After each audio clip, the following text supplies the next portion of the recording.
So, how exactly do you build a brand new, elite crime fighting force, from scratch? Well, today we're going to tear down the actual legal blueprint that did just that. We're diving into the story of Timor-Leste's Scientific and Criminal Investigation Police, or the PCIC. This one phrase, it's pulled right from the law, and honestly, it's the whole reason the PCIC even exists. Think about it.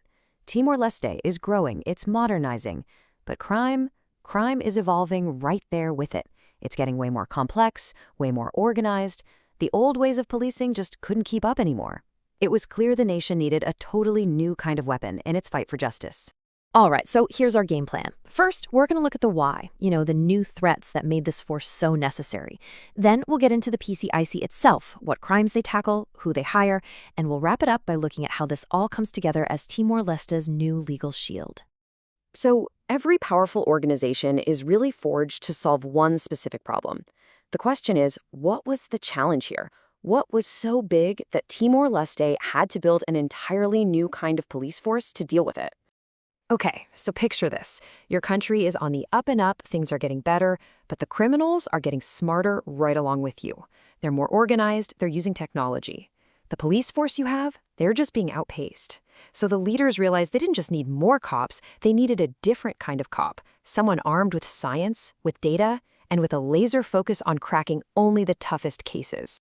So, faced with that challenge, Timor-Leste didn't just, tweak the old system. Nope. They engineered something completely new from the ground up. Let's take a look at the solution they forged, the PCIC. And there it is. That's the official seal of the agency that was born from this exact need. It was created by a decree law back in 2014. But listen, the PCIC wasn't just another police department. It was designed from the get-go to be a completely new, independent pillar of the whole justice system. It was built to stand apart. The name itself is actually super revealing. Think about it. They didn't call it the advanced police or the special police. They put the word scientific right there at the front. And that wasn't just some marketing gimmick. It was a mission statement. It meant their primary weapon wasn't going to be brute force, but forensics, data, and just really methodical, evidence-based investigation. Okay, now this is just a brilliant piece of legal design, and it's all about balancing power. Here's how to think about it. On paper, they report to the Minister of Justice. He's the one who signs the checks and keeps the lights on, right? But, and this is the key part, the moment an investigation kicks off, their real boss becomes the prosecutor or the judge on that case. It's such a clever structure because it keeps the agency free from political meddling while making sure its work is always in service of the courts. So, with a unique structure like that, what is the PCIC actually supposed to do? I mean, what are the high-stakes crimes that only they have the authority to investigate? Okay, so their jurisdiction, which is laid out in Article 6 of the law, it starts with the most serious crimes imaginable, the stuff that violates a person's basic safety and humanity. We're talking about the crimes that really tear society apart: human trafficking, torture, kidnapping, and of course the most violent offenses like murder and armed robbery. And it doesn't stop there. Their mandate goes way beyond individual crimes and into threats against the entire state. This is where that sophisticated and organized crime phrase from the beginning really comes into play.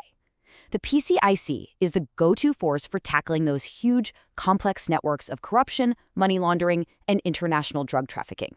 The kind of stuff that can actually destabilize a whole country. So how do you even build an organization that can handle all of that? Everything from human trafficking to massive government corruption. Well, you need a very specific internal engine. So let's pop the hood and take a look at the anatomy of the PCIC. Okay, so Article 24 of the law lays out the whole org chart, and you've got all the departments you'd expect to see. But I want to zoom in on two parts here that are just absolutely critical for fighting crime in the 21st century, and they're baked right into the PCIC's DNA from the start. First up, you've got the Scientific Police Laboratory, or the LPC. You can think of this as the agency's beating heart. This is where the evidence does all the talking. We're talking ballistics, biology, DNA, toxicology, the works. And here's what's so important. The law gives this lab total technical and scientific autonomy. That means its findings are driven by science and science alone, not by outside pressure. This lab is literally what puts the scientific in the PCIC. And the second piece is its window to the rest of the world, the Interpol department. I mean, let's be real. The criminals they're after, the traffickers, the money launderers, they don't care about borders. So this department makes sure the PCIC doesn't have to stop at the border either. It plugs them directly into a massive global network of law enforcement. It is an absolutely essential tool for fighting modern, borderless crime.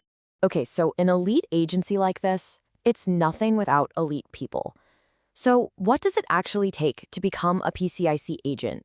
Let's just say getting into the PCIC is a complete marathon, not a sprint. The law spells it all out. It kicks off with a public competition, sure, but that's just to get your foot in the door.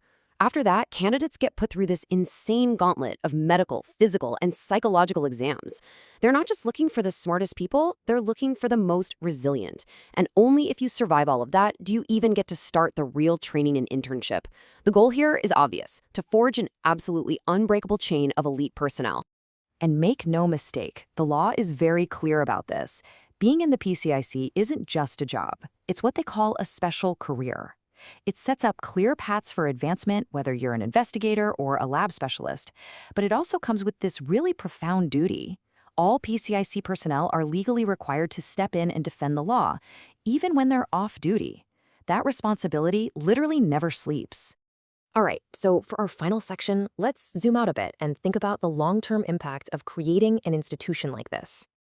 And if you want to understand just how much the nation is investing in this force, look no further than this one number, straight from Article 58. After an agent goes through that incredibly expensive and difficult training process, they must commit to at least 5 years of service. It's not just a job you can quit after a year. It's a serious, long-term pact between the agent and the nation. So when you really look at the blueprint for the PCISC, you're seeing more than just how one country solved a problem.